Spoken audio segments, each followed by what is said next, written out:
Cara membuat bukti potong PPh21 di aplikasi Cortex untuk yang bukan pegawai. Untuk yang pegawai itu pernah aku bahas ya di videoku sebelumnya, baik yang di input manual satu-satu ataupun juga diimpor ya. Silahkan cek saja, linknya ada di deskripsi. Nah, ternyata banyak juga yang belum tahu untuk yang bukan pegawai. Misalkan kita ada jasa accounting ataupun yang membantu perpajakan ya, tidak bisa kita anggap sebagai karyawan. Nah, cara membuat bukti potongnya adalah sebagai berikut ya. Yang pertama, kita login ke Cortex menggunakan PIC, kemudian silakan masuk ke role akses perusahaan ya, yang di atas ini ya. Silakan teman-teman pilih ke perusahaan, kemudian langsung saja kita klik yang ebook pot, kemudian langsung kita klik yang BP21, bukti pemotongan selain pegawai tetap ya. Kalau kemarin kan untuk karyawan kita pilih yang ini ya. Nah, sekarang kita pilih yang ini ya, yang selain pegawai tetap, ini kita klik. Maka tampilannya adalah seperti ini. Di sini sama, kita bisa input manual atau juga bisa impor ya.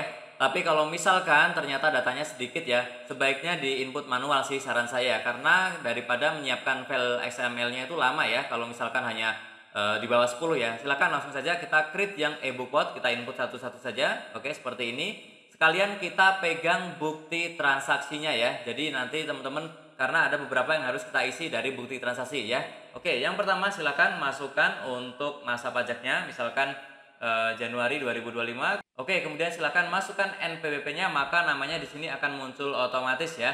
Kemudian setelah itu untuk nick-nya ya, silakan kita isi juga. Di bagian nick ini sudah ada pilihannya ya, tinggal kita pilih saja. Oke, di bawah kita langsung klik saja untuk status PTKP-nya apa ya. Misalkan adalah K1, kemudian setelah itu fasilitasnya ada nggak ya, apakah dia punya fasilitas ataukah ditanggung pemerintah ataupun tanpa fasilitas ya. Yang umum adalah yang tanpa fasilitas seperti ini. Kemudian setelah itu baru kita ketikkan untuk objek pajaknya ya, kita pilih ya. Misalkan adalah apa? Misalkan ya, ini ya, misalkan tenaga ahli ya, tenaga ahli. Oke, seperti ini. Oke, kita pilih seperti ini. Kemudian setelah itu di bawahnya akan muncul nih jenis pajak, objek pajak dan yang lainnya ini sudah muncul.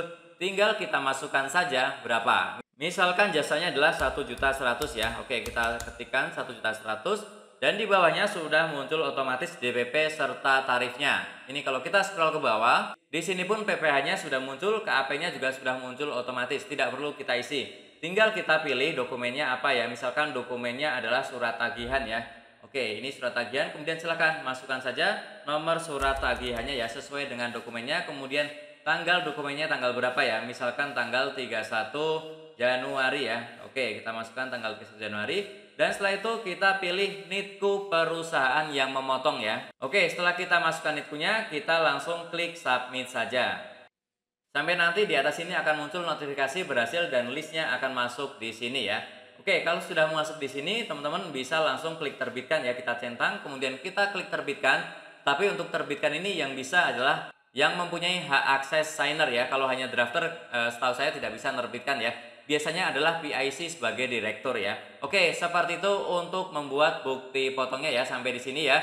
Untuk cara lapor dan juga membayarnya nanti akan aku bahas di video selanjutnya, karena saat ini di Cortex lagi ada gangguan, belum bisa melakukan lapor dan juga pembayaran. Yang masih bingung boleh silakan langsung saja bertanya di kolom komentar, nanti akan aku jawab pertanyaannya, dan tentunya masih banyak lagi informasi serta tutorial yang sering aku bagikan di channelku ini. Jadi jangan lupa untuk tekan tombol subscribe, like, dan juga share. Sampai jumpa di videoku selanjutnya. Terima kasih.